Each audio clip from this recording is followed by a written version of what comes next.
hay presiones, hay todavía inconformidades, sobre todo del PAN, del Movimiento Ciudadano, del PRI y del PRD, que no están de acuerdo en algunas cosas y por ende se determinó en la Junta de Coordinación Política ayer a las 8 de la noche posponer la discusión para el domingo próximo.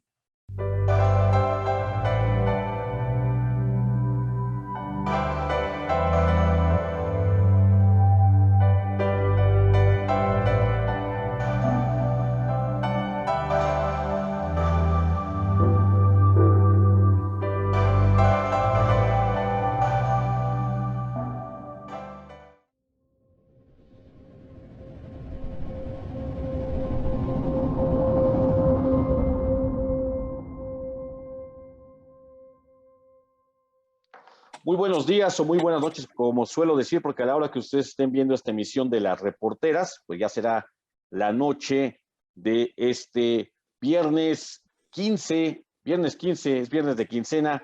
Saludo con mucho gusto a Giovanni Mota y a nuestro invitado de lujo, el diputado Alejandro Carvajal, diputado poblano por Morena, que hoy está justo en un trance muy importante junto con toda la Cámara Baja del Congreso de la Unión, porque se está en vísperas de la discusión, de una discusión estelar en este sexenio y para el futuro mexicano, que es precisamente de la reforma eléctrica que ha planteado el presidente Andrés Manuel López Obrador y que ha concitado muchísima atención, que ha generado foros organizados por el propio Poder Legislativo, un debate amplio en medios de comunicación y redes sociales, movilizaciones, y estamos ya en vilo porque el próximo domingo se va a realizar la sesión en la que las y los diputados del Poder Legislativo mexicano van a discutir sobre esta reforma.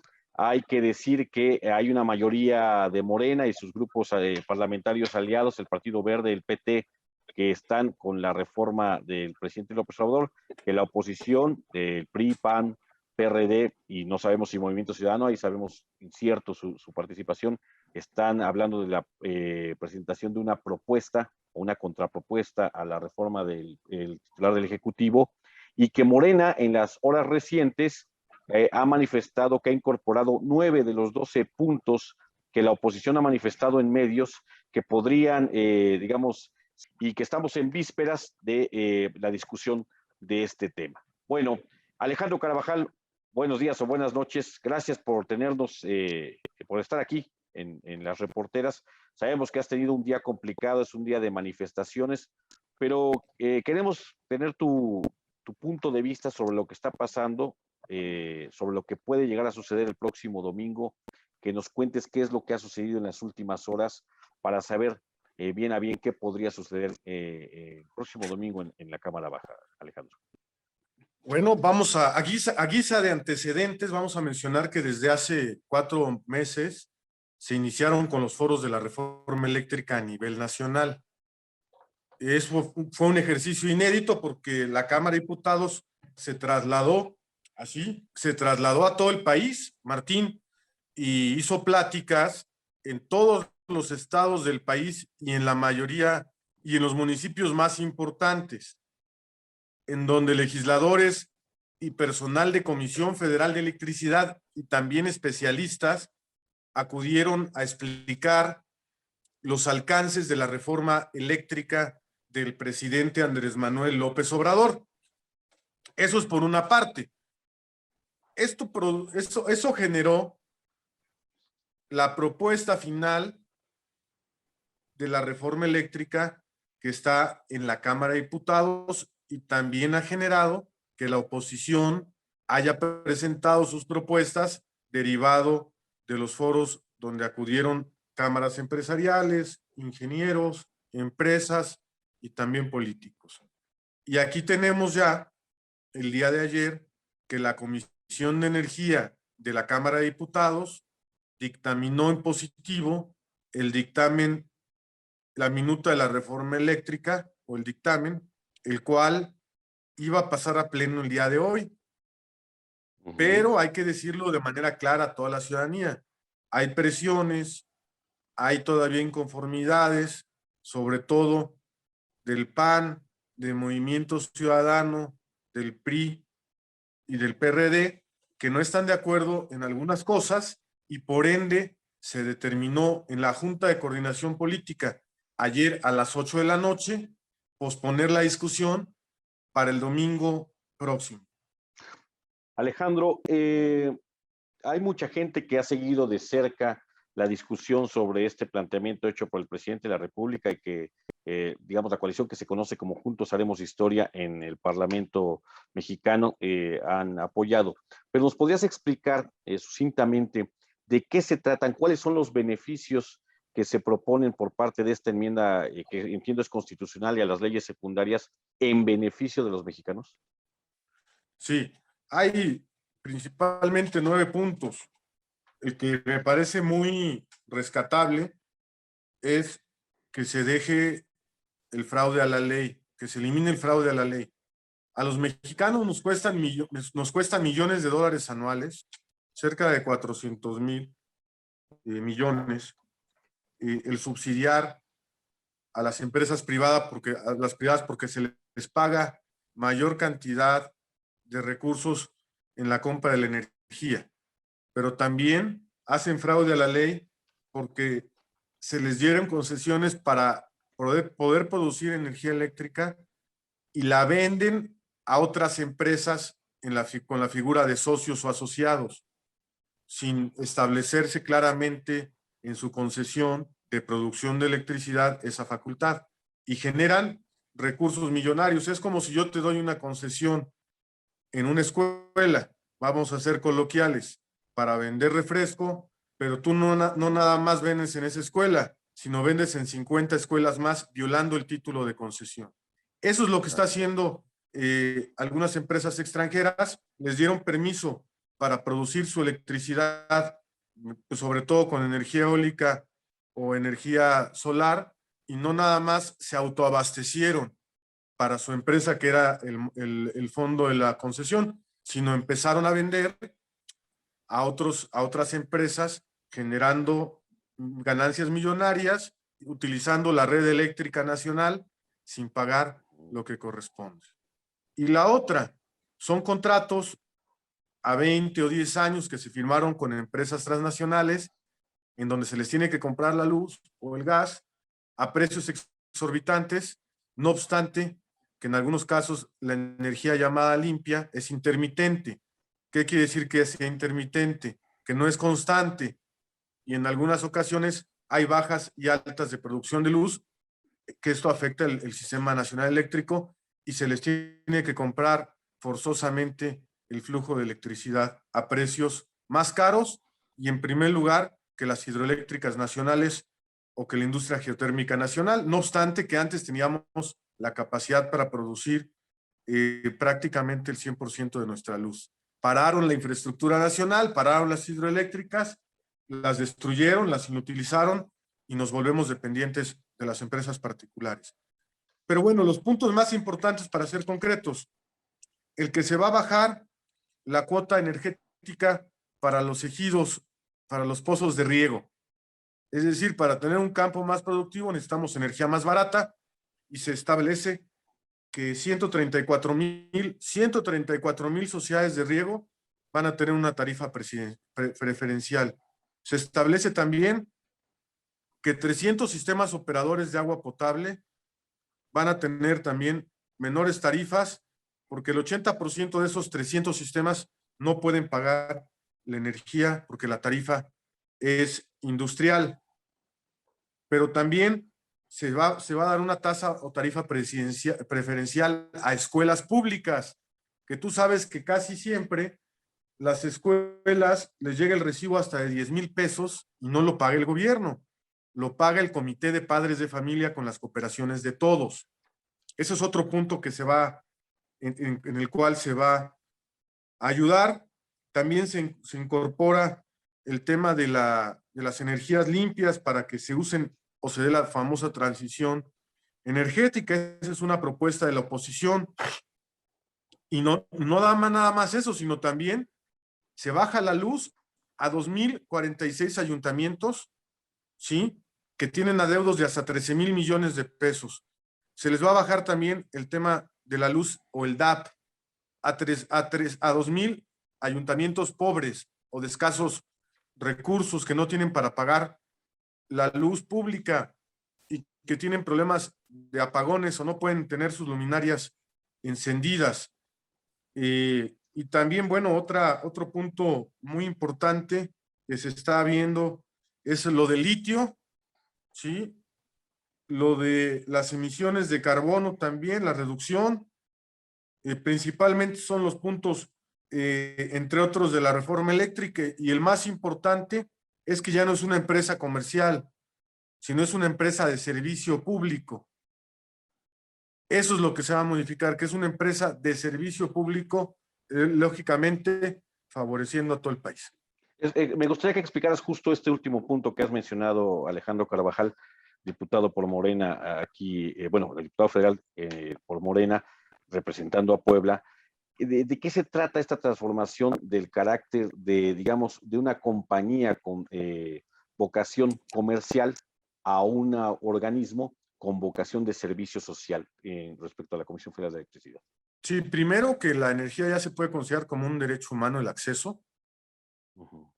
El segundo, que se permite flexibilidad para que los más vulnerables tengan costos diferenciados o los productores, pero también que se considere un sector estratégico y que la institución pueda tomar cualquier decisión siempre en favor del país, de los intereses nacionales y no de intereses particulares o privados. Que se priorice siempre el interés general al interés mercantilista o el generar nada más ganancias sin que se considere el tema de utilidad pública o nacional. Eso es en sí lo que se está generando. Ya la estrategia era desaparecer a la Comisión Federal de Electricidad y se preveía que en 11 años ya no existiría la comisión, de seguir así. Así es. Ahora, desde la oposición, a lo largo de esta discusión sobre la reforma que ha planteado el presidente, se ha manejado dos argumentos, dos ideas o dos pretextos, según se le quiera ver. Uno, que México estaría yendo en retroceso a la tendencia global, a la tendencia mundial de favorecer las llamadas energías limpias, que ya sabemos que no lo son del todo, por ejemplo, la energía eólica y la energía solar, que no se estarían privilegiando, digamos, esta transición energética que se está planteando como una suerte de modelo mundial a seguir y que se está privilegiando la energía basada en fósiles, que es más contaminante. Y la segunda es que la reforma no plantea en realidad beneficios, digamos, de costo para los hogares, para, digamos, los ciudadanos comunes y corrientes.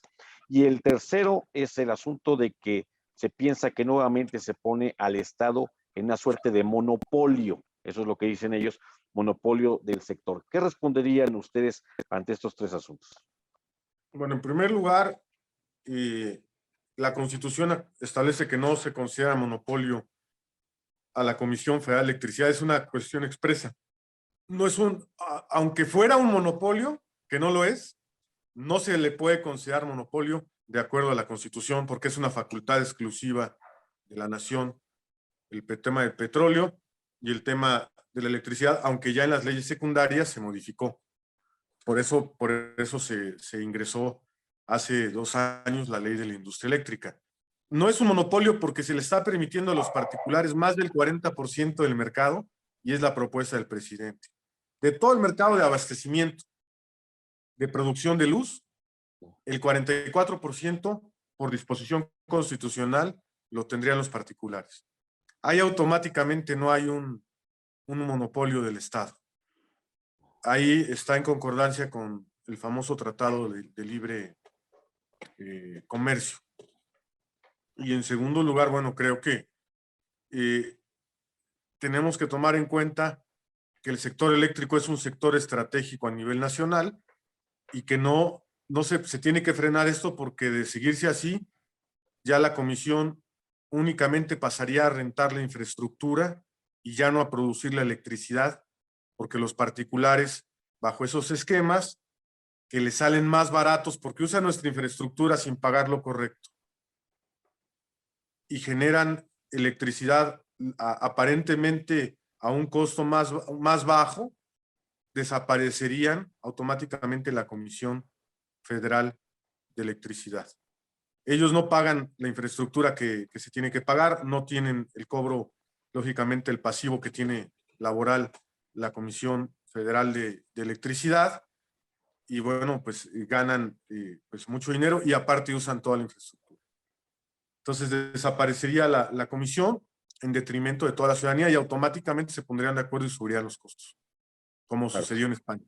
Ahora, respecto al asunto de que se están privilegiando energías contaminantes fósiles que están, digamos, empezando a dejar de uso, porque ya está privilegiando la energía eléctrica, por ejemplo, para los automotores, para los automóviles, y en general para la generación de energía masiva, pues la energía eólica, la energía solar. ¿Qué dirían ustedes al respecto? No, primero, el actual presidente, el proyecto del presidente Andrés Manuel, contempla hacer el parque solar más grande del mundo en el norte del país. Y en segundo lugar, actualmente la Comisión Federal de Electricidad es de las empresas que producen mayor o más cantidad de energía limpia geotérmica y hidroeléctrica, y eso en los números está demostrado. Produce más energía a base del carbón China y Estados Unidos. Nosotros no. Nosotros privilegiamos la industria hidroeléctrica, la industria geotérmica. Entonces, pues tenemos todas las posibilidades de meter solar, geotérmica y eléctrica. Y bueno, sí quiero ser bien claro, Martín, si no fuera negocio la luz o el mercado, ¿por qué tanto pleito de los particulares? Hablamos Claro. de un gran negocio, porque México es de los principales países potenciales en producción de energía hidroeléctrica, no nada más hidroeléctrica, sino energía solar. Tenemos los más altos niveles de irradiación a nivel mundial, en el norte, inclusive en Puebla, en Tepeyagualco, toda esa zona. Entonces podremos ser una potencia en producción de energía y abastecer hasta otros países. No habría ningún problema. Entonces creo que ahí hay una confusión. Somos un mercado muy apetitoso, que es muy rentable, y por eso pues tantos intereses aquí metidos. Claro. Ahora, Alejandro, si no ha ocurrido otra cosa en las horas recientes, entiendo que ustedes, digamos, en un gesto, pues, digamos, de acuerdo, de acuerdo parlamentario, de coincidencia, han incorporado 9 de las 12 propuestas que la oposición ha establecido en esta propuesta de reforma que se discutirá el domingo. Y sin embargo, los líderes del PRI, PAN y PRD no han ni siquiera manifestado una posición respecto a esto. Han arguido que ni siquiera han hecho el planteamiento legislativo, aunque ante medios ya han manejado varias de estas ideas que tú has incorporado. En este contexto, ¿qué te dice la presencia de una cabildera Es o hombre. sí, un hombre, pero representando una cabildera, ¿no? Un hombre que representa una cabildera yéndose a refugiar, a esconder, por llamarlo de alguna manera, a la bancada del PAN, una cabildera especializada justo en la gestión, en el lobby para empresas energéticas internacionales, pues tomando casi hasta una curul como para ir dirigiendo hoy el asunto. ¿Qué te dice a ti eso? No, bueno, es un síntoma de que en el país pues las empresas transnacionales tienen incidencia política. El que diga que no, pues es falso, ¿no? Estamos, y lo decía muy bien el licenciado Manuel Barlet, hay un ejército de ocupación económica en México, donde hay lobbies enteros, que es lobby, unos despachos gigantes analizando los temas de transnacionales, viendo cómo mueven las leyes, malinformando mediáticamente, y bueno, es un trabajo muy sucio que ellos están haciendo, y llegó al cinismo ayer, ¿no? De ingresar al recinto legislativo, pero te apuesto que han entrado a Hacienda, y te apuesto que han entrado a la Comisión Nacional Bancaria, y te apuesto que han entrado a Presidencia a espiar, a platicar, a incidir, a corromper, ¿no? Es parte de sus estrategias, ¿no? Pero ayer sí se vio el cinismo ya de estar adentro de una sesión, ya adentro, no escuchándola allá afuera, ¿no? Sino ya prácticamente dirigiendo una bancada, ¿no? A nivel de coordinación, ¿no? De la Dirigir bancada, bancada, ¿no? claro. Y bueno, yo siempre he sostenido que hay instituciones donde hay gente de intereses financieros, no nada más de cabilderos, sino de funcionarios, ¿no? No es fácil detectarlos. Son gente especializada que se dedica a eso.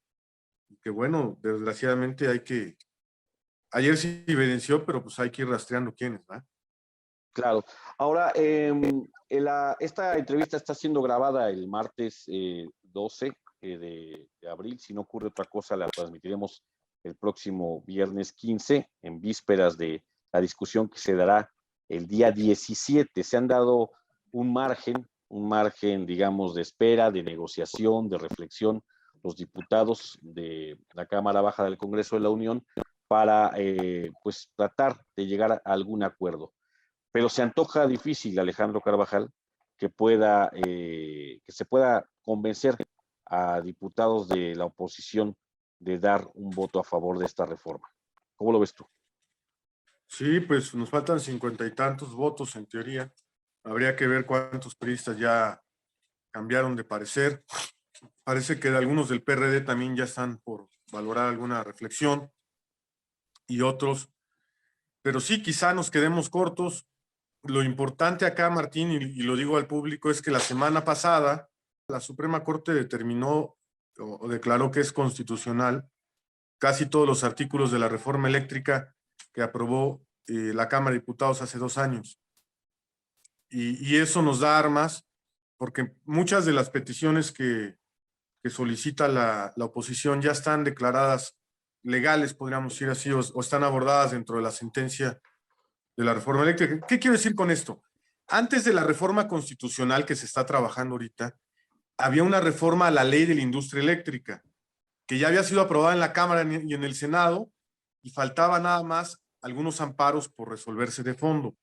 La Suprema Corte dijo que la semana pasada que es constitucional esa reforma, salvo algunos artículos, pero no, en algunos pues fue casi mayoritario, en otros no. Entonces, eso nos da armas para implementar prácticamente lo que queremos. Ya lo que falta es menor. Entonces, por eso la oposición está preocupada, el cabildeo, los cabilderos están a su máxima pues ritmo, y creo que nos va a generar, aunque no se apruebe, ya tenemos condiciones para avanzar de manera sustancial. Digamos, ¿en qué aspectos tú dirías ya hay una victoria previa por este fallo de la Corte en la defensa del Estado mexicano como garante de la industria eléctrica en nuestro país? Sí, en todo el tema de tarifas comerciales, en el tema de agua potable, en el tema también de los contratos de autoabasto, ya se manejaron, en también el tema de los contratos que se firmaron bajo corrupción, en la autonomía que se le da a la Comisión Federal de Electricidad. Lo que falta es lo de la CENACE, lo que falta es lo de la CRESO, sí falta, pero en los otros aspectos ya puede operar diferente y ya se van, y de hecho ya se están empezando a revisar o a renegociar contratos con el fallo de la Suprema Corte, contratos ilegales, y va a permitir también, lo que sí no está bien claro, es el porcentaje del manejo público y privado en la reforma anterior, pero ya con estos elementos se puede avanzar muchísimo y esperar a que logremos la mayoría en 2 años y otra vez nos aventemos a sacar la Constitución. Claro, digamos que en este momento quedarían solamente pendientes la regulación o la modificación de la regulación o desaparición de estos dos órganos que tú acabas de mencionar y la participación del capital privado en el sector. Eso sería El porcentaje, el claro. porcentaje, ¿no? Su porcentaje de Pero participación. lo demás ya prácticamente está porque se va a revisar el autoabasto, se van a revisar todo el tema de la preferencia que tiene la comisión sobre pues, la compra o las subastas de energía. Entonces, ya se avanzó mucho, ¿no? Ojalá que haya una reflexión profunda, sobre todo del PRI, ¿no? Que no sabe para dónde hacerse, porque por una parte dice, si voto a favor de la reforma, pues me expulsan de la coalición Va por México. ¿Y cómo voy a operar políticamente, ¿no?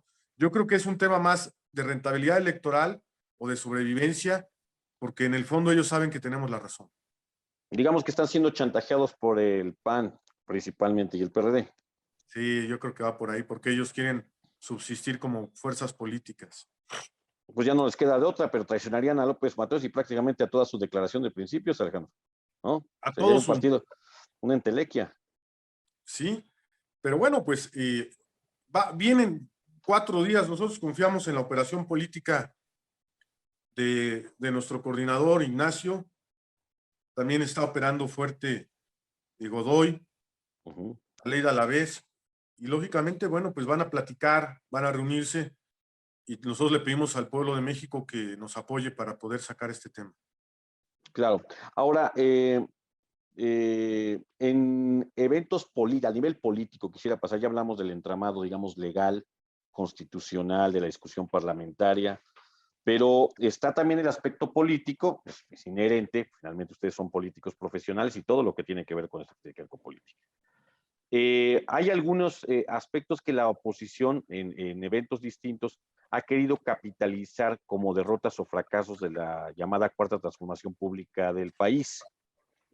Por ejemplo, la elección reciente, la del año pasado, la pérdida de varias delegaciones y municipios en el centro de la República, particularmente en la Ciudad de México, por ejemplo, en la ciudad de Puebla, bueno, Cholula, en fin. Y se ha dicho, bueno, ahí ya la gente no quiere ya más Morena. Recientemente la revocación de mandato, donde participan más de 15 millones de personas, si no se logra el 40% de la participación del padrón electoral, se dice, lo menos que se dice es que fue un fracaso porque el 80% del padrón no acudió, o que al menos el presidente López Obrador perdió el 15% de su base electoral, otro fracaso, dicen ellos. En el supuesto de que, y hablo del supuesto, estoy hablando de que estamos haciendo esta entrevista el martes, que se va a realizar el viernes, en el supuesto de que la reforma eléctrica no pasara, la reforma que propone el presidente López Obrador, es muy seguro que estas mismas voces digan que fue otro fracaso de la cuarta transformación pública. ¿Qué responderías tú, Alejandro? No, bueno, yo creo que nosotros nunca va a fracasar el que intenta hacer las cosas bien. Entonces, nosotros estamos cumpliendo con una obligación que es sacar las leyes y mejorarlas en beneficio nacional y más que esto es de interés de todos los mexicanos. Y bueno, yo creo que se tiene que hacer, salir con dignidad, hablar bien, exponer el tema y si el resultado es adverso, bueno, la conciencia queda limpia y también el tema quedará más claro para la ciudadanía y tendremos que seguir luchando. Esto es parte de pues, de una lucha y trabajo a largo plazo. Claro. No podemos echarnos para atrás nada más porque un día nos fue mal en una votación. Creo que tenemos que reforzar porque hay muchos temas que vienen. Claro, y justo no quiero dejar pasar la oportunidad que me has brindado con esta charla, que te agradezco mucho, sé que tu agenda es apretada, respecto a una evaluación, se están haciendo en este momento muchas evaluaciones de la participación en el plebiscito de revocación de mandato, ya Sí, tenemos las cifras claras. sí. ¿Qué es lo que viene ahora, Alejandro? Primero que nada, me gustaría tener tu lectura sobre lo que sucedió este domingo. ¿Cuál es tu evaluación de la participación ciudadana, de los argumentos sí, los argumentos que da la oposición respecto a un fracaso, la lectura que el presidente tiene sobre un ejercicio inédito y exitoso? ¿Cuál es la tuya? No, bueno, yo creo que la participación fue importante tomando en cuenta que el 30% de las casillas solamente estuvieron instaladas, 35. La participación nunca se había dado en una consulta, bueno, debido a que es un plebiscito, debido a que es el primero que se hace en México. Creo que hay que fomentarlo, ¿no? No criticarlo, porque no es fácil, ¿no? En México que participe la gente y cuando lo hace, pues creo que hay que felicitarlo, porque es lo que queremos como sociedad, que participe no nada más en esto, sino en todos los ámbitos. Creo que sí, lo que habría que analizar es que hay estados donde la participación es muy baja, del 8%, del 9%. Habría que hacer un análisis del por qué no les interesó. Tiene mucho que ver también en estados, chécalo, donde gobierna el PAN, donde tiene fuerte presencia el PAN o MC quizá, pero en lo general yo valoro que es un buen ejercicio. En Puebla salimos bien, vaya, con un 18,3%, muy bueno. Casi 1 millón de votos, Mande. casi 1 millón de votos, 925,000, algo así, ¿no? Y, pues, y además, pues en épocas ya de vacaciones, yo creo que es un buen tema. Materialmente era imposible llegar al 40% con el 30 y tantos por ciento de las casillas. No hubiera alcanzado ni las filas ni el tiempo, ¿no? Ni el traslado de la gente. Pero creo que es algo interesante y de aquí pues se le está dando la oportunidad a mucha gente para participar y para ser escuchada. Es un buen inicio con todas las deficiencias que pudiesen haber existido.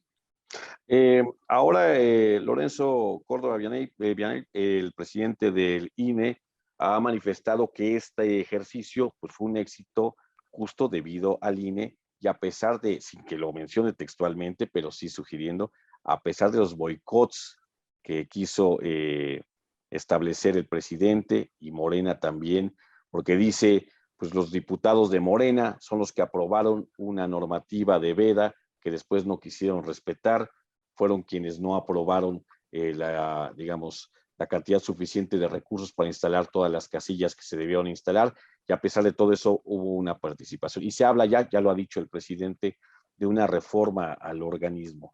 Se ha hablado, lo ha dicho el presidente, de la propuesta de que sea la gente, el pueblo, quien por votación directa elija a los integrantes del Consejo General del organismo comicial, también a los magistrados del Tribunal Especializado en la materia. Se habla también, por ejemplo, en el caso de las consultas para revocación de mandato, que el porcentaje necesario para la vinculación sea una participación del 20%. En fin, se han manejado muchas ideas al respecto. ¿Qué vislumbras tú en esta reforma electoral? Mira, yo creo que es necesario, no nada más, y eso es lo que yo propondría, ¿no? En general, quitar a los plurinominales. Al plurinominal. Eso no, para mí no es sustancial. Lo importante es cómo le damos mayor participación a los grupos indígenas, inclusive a las comunidades diferentes o los grupos LGBT, a los minusválidos. Digamos, a las llamadas minorías, como se llaman. Ajá, pero también cómo podemos hacer formas diferentes de participación, como por ejemplo en el DF con las delegaciones, ¿no? Porque creo que también el tema de los municipios, de las representaciones de diputados locales ya se están agotando, la gente no se siente representada. Entonces yo creo que tendríamos que ir más allá, crear algunas otras formas de representación que permitan, sobre todo a las colonias populares, tener algún tipo de concejales que los representen, pero que también tengan voto. Y en eso me extiendo a todas las comunidades agrícolas o ejidales que no se sienten representadas por su diputado y que se necesita alguna otra forma de representación. Vemos cómo lo de la autoadscripción es una vacilada, ¿no? Muchos diputados que no voy a decir los nombres, pero hay que investigarlos, dijeron que eran indígenas para ser candidatos y no son indígenas. Así es. No representan a ninguna comunidad. Es más, no saben hablar lengua madre ni nada de usos y costumbres. Simplemente han utilizado a esas figuras que no han funcionado. Hay comunidades netamente apartadas que necesitan otras formas de representación. Creo que tenemos que ir más allá. El hecho de quitar plurinominales y de quitarle una lana a los partidos no cambia nada. Absolutamente nada. Yo creo que tendríamos que ir con una reforma más estructurada en base a una experiencia nacional, en base Claro. a recoger estudios sociológicos, antropológicos, que nos digan cómo podemos darle más representación real a la gente. ¿Estarías tú de acuerdo en la recentralización, a volver a centralizar, digamos, al órgano electoral, digamos, que se le dé mayor poder al INE respecto a los órganos, los órganos que son autoridad y árbitro de contiendas electorales en los estados? Mira, yo creo que hay que valorar bien el tema, porque ciertamente el tema de los consejeros pues son grupos de poder que los proponen, ¿no? Algunos tienen el PAN, algunos PRI, pues también Morena, hay que decirlo honestamente, ¿no? ¿Cómo romper esa situación para que realmente no se vayan de un lado del poder o de intereses inclusive privados, ¿no? Que es lo que ha sucedido. Se llega al extremo de que se dice que las decisiones de los tribunales electorales son políticas, no jurídicas, y que el que tiene más cabildeo es el que saca las resoluciones fuertes, ¿no? Eso es una realidad Claro. en México. Entonces yo creo que tenemos que ser muy cuidadosos. Todavía no llega ninguna propuesta al Congreso de esa reforma, pero hay muchos estudios, ¿no? Que creo que hay que ir tomando en cuenta para poder hacer realmente un organismo interesante.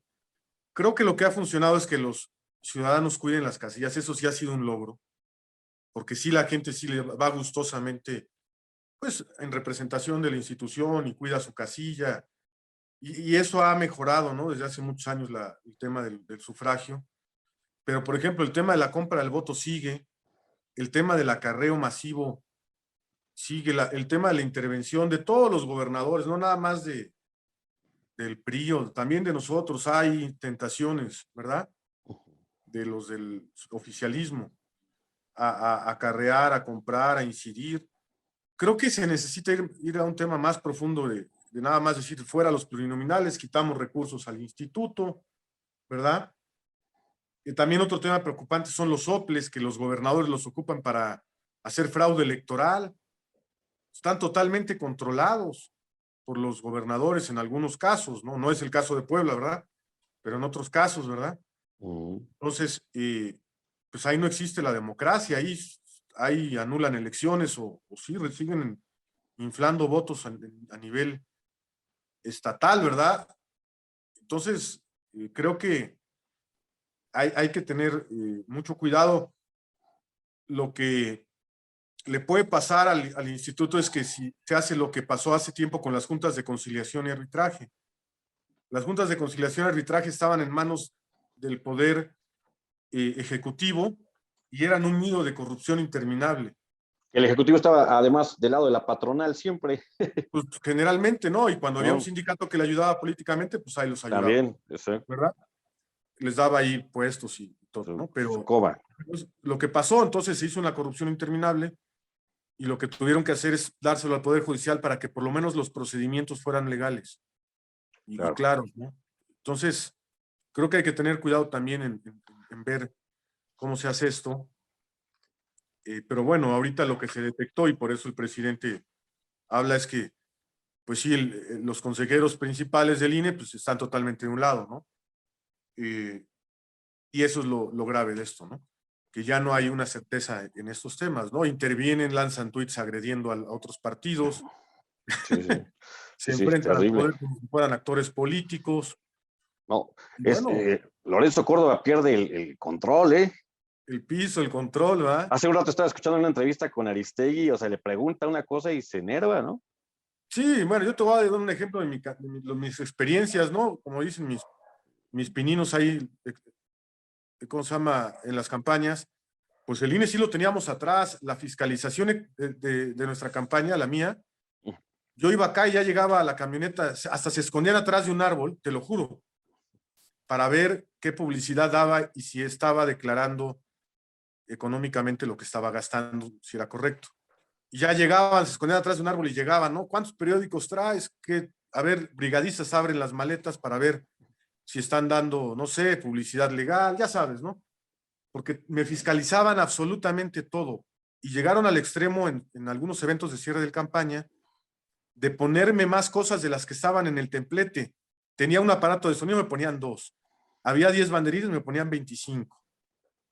Había 5 playeras, me ponían 20. Querían que excediera el tope de gastos de campaña y con eso una posible anulación de una candidatura. Pero no nada más fue mi caso, fue en varias. Yo, la verdad, fui sumamente cuidadoso. Prácticamente yo revisaba personalmente eso, pero muchos compañeros pues se equivocaron y les tumbaron sus candidaturas en la mesa o antes de ser candidatos. Mientras la oposición veíamos sus mítines llenos de juguetes, llenos de payasitos, de regalos, de comidas, Nada. no había absolutamente nada. Sí, sí. Y entrevistas de tele, radio, gasto, ¿no? Yo puedo decirte que la coalición Va por México gastó por distrito en Puebla, en la capital, por lo menos de 5 a 15 millones de pesos por distrito. Por Ay, lo menos. por lo Entonces, menos. yo veía que veías bolsas de todos lados de esos cuates, ¿no? De esas de Claro. mandado, cientos de miles de bolsas. No, Era y fácil, casi todos eran candidatos del morenovallismo, man. Que sí, que lana tienen, ¿no? ¿verdad? No, pero Pues sí, aparte les inyectaron lana. Pero bueno, es otro tema.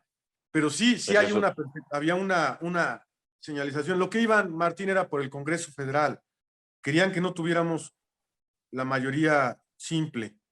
No lo lograron, pero ahora sí nos hacen, con la mayoría calificada, nos meten en problemas. Sabían que íbamos por reformas constitucionales. Sabían. claro. Por eso era la inyección de dinero. Y no era de dinero de ellos que se lo gastaron de su cochinito, ¿eh? No, eso jamás va a pasar. No le meten un peso suyo. Son No, no, dinero de no. empresarios, de esas empresas transnacionales, de grupos de interés, ¿no? Yo grabé, y lo saben, lo subí a redes, una reunión de Claudio X González unos días antes de la elección, Sí, que fue a hablar con toda la estructura de Acción Nacional. Fue directamente a Puebla y fue a dar instrucciones. su verdadero patrón. El verdadero financiador económico y patrón. Sí. Entonces, vaya, si eso no es intervencionismo, si eso no es demostrar que hay dinero ahí de por medio. Ya que Hay será, temas. ¿no? Mande. Ya que será. Oye, Alejandro, quisiera, ya abusando de tu tiempo, y será la última pregunta, te lo prometo. Tu evaluación de Morena a nivel nacional y a nivel estatal. Y te lo pregunto no solamente porque seas militante y representante popular que abandera al partido, sino porque también eres una figura emblemática. Eso nadie lo puede negar en Puebla. Es una es un político que tiene su propio capital. Me choca utilizar la palabra capital político, pero digamos que tiene su propia base social, que Mis es bien propios idéntica. amigos, ¿no? Tus No, propios amigos. no me los presten, son de nosotros. Sí, digamos que tú eres un político que pues tiene su propia base de seguidores, de apoyo, una base social importante desde que estabas en el Barzón. Siempre se te ha considerado en la historia de este partido como, pues justo eso, un representante viable a cualquier puesto de elección popular. Pero en la perspectiva de lo que se está abriendo para 2024, a partir de este ejercicio de la revocación de mandato, donde se habla ya de un voto duro, porque eso nadie lo puede negar, de al menos 15 millones de personas que pues en este momento no solamente se pueden considerar como votantes, sino como promoventes de lo que venga, independientemente de quién vaya a ser el candidato o la candidata a la presidencia de la República.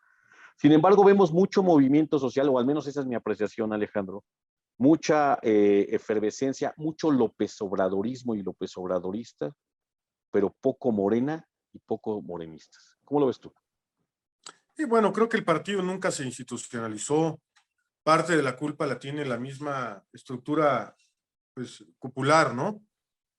No lograron institucionalizar. Se subió al gobierno, se llegó al gobierno y se dejó vacío el partido. Se nombraron delegados, pues, que no tenían en algunos casos representación real en las bases, en la gente de otros estados, en todos lados, ¿no? Y no se ha logrado poner un orden, y es más fuerte el obradorismo al morenismo. Absorbe la figura del presidente y también no es culpa de él, sino es su personalidad, su estrategia. Es más el personaje que cualquier partido, no nada más Morena, sino otros. Entonces, nadie está conforme con el partido y todos están conformes con Andrés Manuel López Obrador. Es una figura que omnibula, que avasalla, que dicta la agenda nacional, y el partido va atrás y no es capaz de ni siquiera proponer algo alterno o complementario al personaje principal de esta trama, ¿no? De esta historia.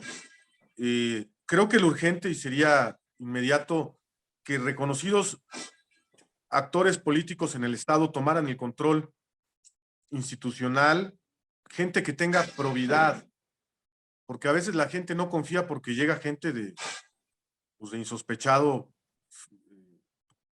¿cómo se llama? Pasado, Zona, pasado. o de muy conocido pasado, de amplio pasado. Pues. Ajá. Entonces creo que habría que meter gente muy profesional, hacer un trabajo político muy fino. También un consejo político ciudadano, como sucedió en los consejos consultivos que existían. Se ha cerrado el partido porque quieren, en algunos personajes no quieren abrir por miedo a perder su candidatura. y han generado un problema. Y también se ha abierto mucho a gente que no tiene nada que hacer ahí. Paralelamente se cierra a algunos y se abre a otros que tienen recursos para mover candidaturas, ¿no? Claro. Entonces ya se hizo una mezcla muy rara de panistas, priistas, obradoristas, Sí, morenistas, ya parece iba yo a decir una orgía, pero mejor digo un ornitorrinco. una orgía política, O mejor ¿verdad? digamos ornitorrinco, para que no soy feo, porque el programa pasa todavía en horario de niños. Bueno, una perversión Un Frankenstein, ideológica, ajá. ¿no? Y bueno, ya es complejo sacar y arreglar y todo, ¿no? Porque están todos ahí muy metidos. Pero creo que hay gente que puede poner orden, que tiene capacidad moral, lo pueden hacer, pero sí es urgente, ¿no? Porque es preocupante que haya estados donde tengamos 8% de participación en la consulta. 8%. Eso te habla de una nula operación de partido, ¿no? Y que la gente pues no está de acuerdo ni conoce al partido, no lo quiere. O peor aún, Alejandro, si me permites, de una colusión con la oposición. Pues ojalá que no sea así, pero bueno, yo lo llamaría como falta de operación. Y bueno, ojalá que esto sirva para que nos demos cuenta, ¿no? De estas situaciones. Y bueno, creo que es urgente ya meterle mano al partido, tratar de que, pues si bien es difícil que se lleven las famosas asambleas, pues nombrar gente con mucha capacidad política, que la hay, que nos puede ayudar para poder arreglar esta situación en alguna zona. Claro. Pues Alejandro Carabajal, diputado federal por Puebla, te agradezco mucho que hayas estado aquí en las reporteras. Es siempre pues muy grato tenerte, pero además también pues agradezco tu franqueza. Es difícil hablar con un político que tenga, digamos, claridad y tranquilidad para no estar solamente, digamos, pues, yendo al lugar común de la demagogia. Esto siempre se te agradece. Sabemos que eres un político de base, que recorres, que si eres un político de suela gastada y que lo mismo estás pues en las colonias donde hace falta visibilizar y ayudar y apoyar, bueno, llevar los servicios que un gobierno y que un régimen tiene que llevar, ¿no? Porque no son concesiones, son derechos los que tiene que tener la ciudadanía. Y lo mismo estás en la labor legislativa parlamentaria, pues dando la batalla, que es difícil, ya nos dimos cuenta que no era solamente llegar al poder, y sacarlos y reformar, sino que pues, han regresado por lo suyo o por lo que consideran suyo, y esa batalla también ha sido difícil y ustedes la están dando. Te agradezco mucho que hayas estado Bueno, esta gracias. mañana, esta tarde, ¿no? Y gracias por lo de político de todo terreno. Sí, yo desde yo creo que cuando me formé de No, y chiquito eso me como consta, ¿eh? No van a decir que me das chayo, van a decir, este le da su chayo. No, no, no. Yo lo he visto desde antes me de que fuera formé también, diputado. pero no, Desde, pues pues mira, yo creo que prácticamente tú lo traes en la sangre. Digo, no, sí, y también me gusta estar en todos los terrenos porque cuando yo, pues, no sé si te los había comentado, me hubiera gustado ser futbolista. Jugué mucho fútbol y jugaba en todos lados. pero te lastimaste la rodilla, como dicen. No, pues ahí me encontré unas cantinas y ahí me gustó. Y Muy me bien. gustaba todo terreno y por eso me gusta, jugaba muchas posiciones y de ahí viene que no me siento incómodo en ninguna posición política. Sí. Muy bien.